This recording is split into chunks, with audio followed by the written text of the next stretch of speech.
Hey everyone, how are you all going? It's been a while since I've done a tutorial, but I've had a few people wanting me to do one on continuous binding. So the one I'm going to show you today is for continuous binding in a method that I've learnt over the years. Now there's loads of other different ways that you can do it as well, but this is one method that I'm going to show you. And what you can actually do is use a fat quarter, and you just got to cut it into a square. You can use bigger than a fat quarter, just make sure that whatever you use is a square. This one's an 18-inch square. You can do 20, 22, 24. Obviously the bigger the square, the more binding that you'll get in the end. Okay, so I've already pressed it. And what we need to do is get our ruler. And on all your rulers, I hope you can see it, you've got some angle lines here, 60, 45 and 30. We're going to use the 45. So what we do is we lay that 45-degree angle on the straight here to give us our diagonal cut. I'm just going to get a little ruler to help me out with the rest of it.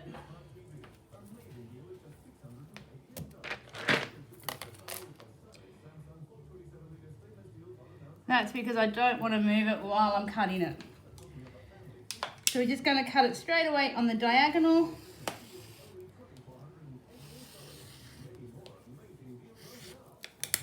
Like that. So again, just so I can make sure that you all know, the 45-degree line runs along there, and that's what I laid across the bottom. If you want to just zoom in. So the 45-degree line lays across the bottom there of your fabric, and that gives you the correct angle to be able to cut it at. So this part can be the part that a lot of people get confused with, so I'm going to just slightly move it apart. So what we're now going to do is get this corner and this corner and take them over to here. So that it looks like so. Now I'm going to show you again. We'll go back. So we've done our cut. We're going to grab this corner here, and take them over. Now you have to make sure that you've got a little bit left on either end. I call it like your little dog ears or rabbit ears. It's roughly 1/4 of an inch, and that's so when you sew your 1/4 inch seam and you open it up, they line up. Now you can either pin this or use your clips. For this one, I just put a couple of pins in. You only need a few.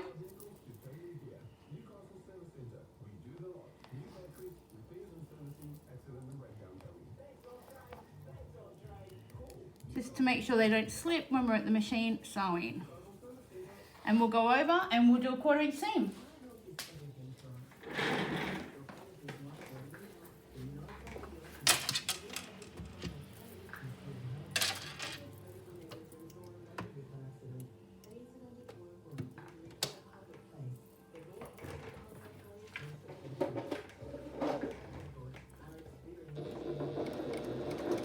No need to back tack or reverse.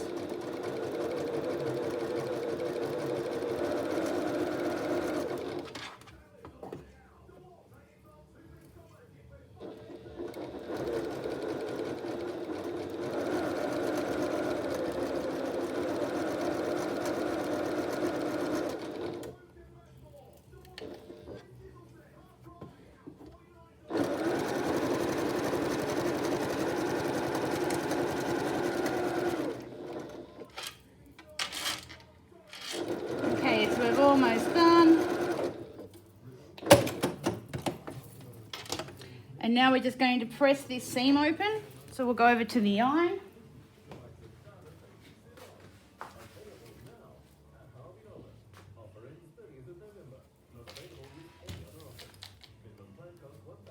Let's get this iron warmed up. A little bit longer.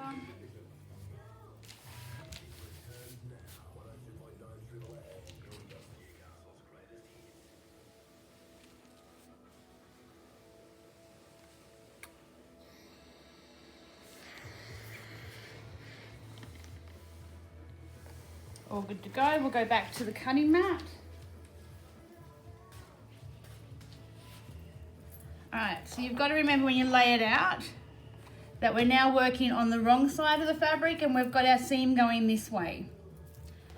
And now's the time to start ruling up the lines of the width that you want your binding. Now, some patterns say 2 inches, some say 2.5, 2 1/4, whatever you need to do. I'm going to do 2.5 inches.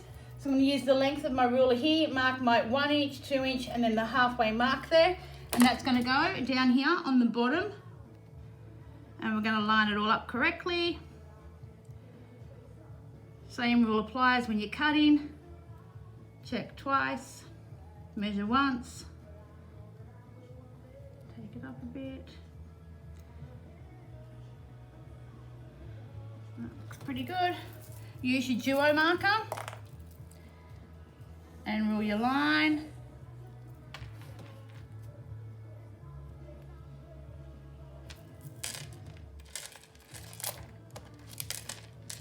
And we're going to work our way up. So now we're going to have our 2.5 inch mark on this line, so we'll take it up.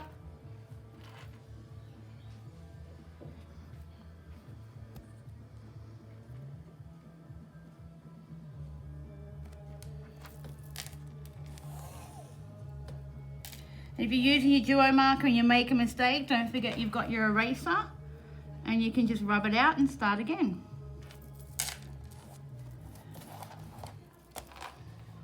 And we keep working our way up to the edge, up to the top I mean. Now this kind of continuous binding on this size, especially using a fat quarter, is really good for projects like continuous binding around any of your buy any bags or any other bags like your tidy totes, anything like that that you need continuous binding. This will give you enough. And the reason I love this sort of way of doing it, it's my favorite way of doing it, is because there's minimal seams in it, which you'll see in a moment. Instead of cutting lots of little bits, you do 2 seams and cut.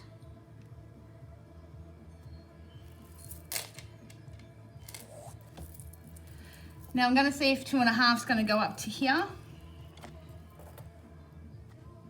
And it is beautiful. Perfect, so we'll leave that one.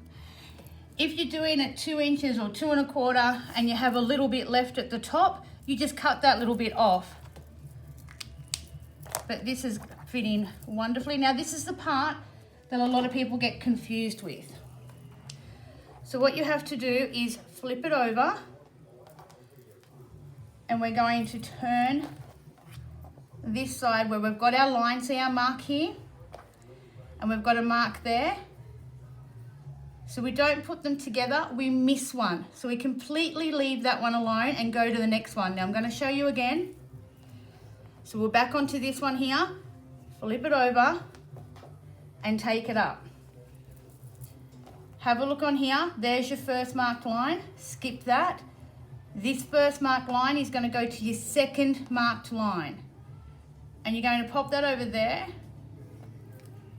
pin it about 1/4 inch down and try and meet them up.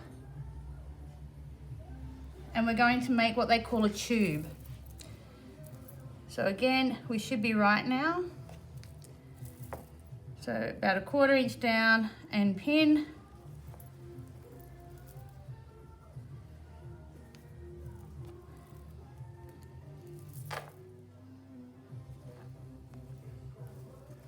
Now this one's always going to come across on the end of this one, and that's what you want.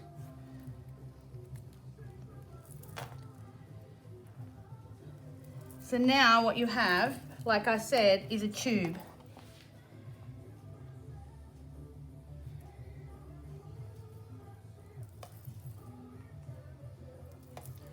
All right, so we need this one here to be able to stay free so that we can cut it in a moment. And this one here at the end to stay free so we can finish on that. Now that mightn't make sense at the moment, but it will in a minute when I sew this together. So everyone understand that that's now a tube, and we'll go over to the machine and sew it.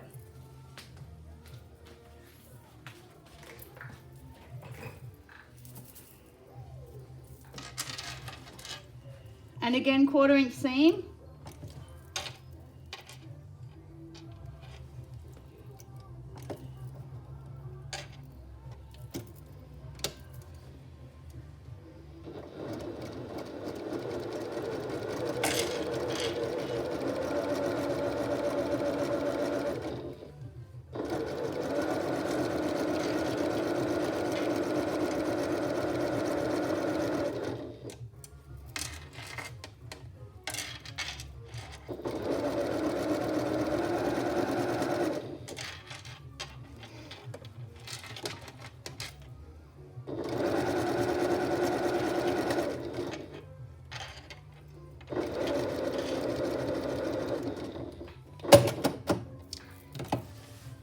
Okay. So now we've sewn it and we've got a tube. So I'm just going to go back over the other side where the cutting mat is, where the light's a bit brighter so everyone can see better.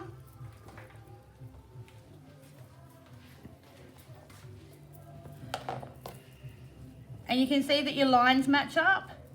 If you want to zoom in for me. All the lines meet up here where we've sewn. I should actually press that open first. Oh no, I'll do it later. Okay, so now, like I said before, we need to leave this one open so we can start to cut, and all we do is cut on that line.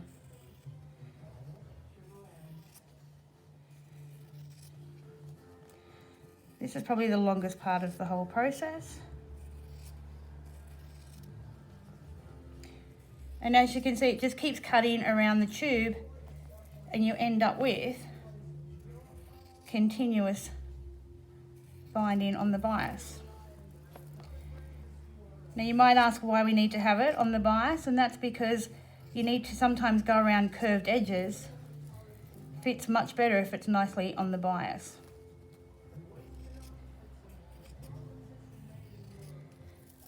Especially making those bags and things like buy any bags or the tidy tote, you've got quite a few curves.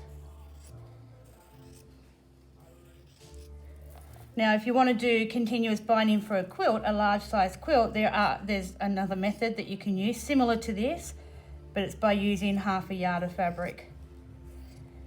Listen to me, half a yard of fabric, I'm getting ready for my move to America.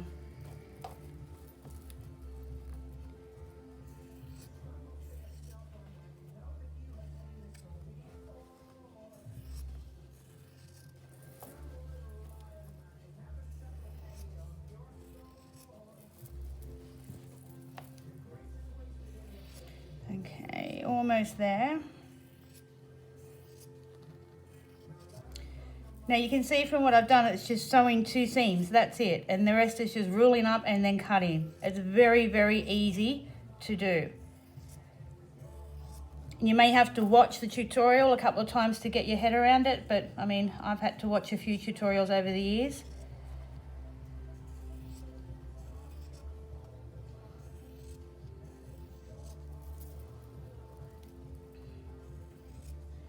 Now for me, I normally do 2.5 inches all the time, unless of course the pattern says otherwise, but I find anything smaller seems to be a bit too skinny.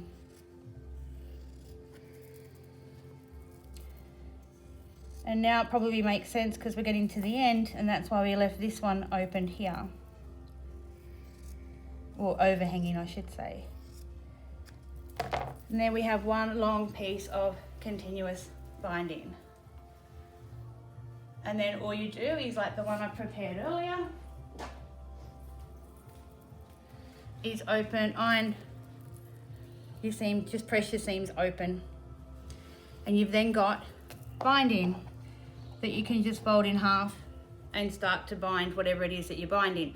Now I recommend if you're doing lots of curves or a big quilt, I wouldn't iron that. I know that when you're cutting your 2.5 inch strips on the straight, that you fold it in half and press it.